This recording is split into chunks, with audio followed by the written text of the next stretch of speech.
Nakabenta ki khobor ke baman kasngi subscribe yo Antor News.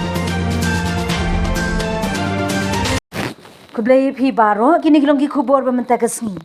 Ki pulit ANTF ka East Khasi Hills hakamit life way terik nailar kila khenrai ka we ka yeng halum jingsuk block A Madanriting bar kila yo kem ya laingut ki samla ki bedon kti hakabandi droks bean. Ya kate ka jingken ral apun long hakapor prawaji min mien bana kate ka yeng sa layo kurup ya udrong ubadan 8.2 gram sautli ki mobile phone ka pisa life way hajalai spa prapo uwe utrnia injection kitin ki jakabu sabon ki blathep ya udrong ka we ka thuk ka badani u number ML05L 1689 ka we ka kali alto ka badani u number ML05T 9261 ki pulit ki letho baki laingut ki bala syakem ki kenthum ya urona lalu thang bawi paite bat uban phiralang shabong ya kini gibla syakem la pengat haki kendon jongka NDPS ag halor ka jingdon kti ban khai drok bean.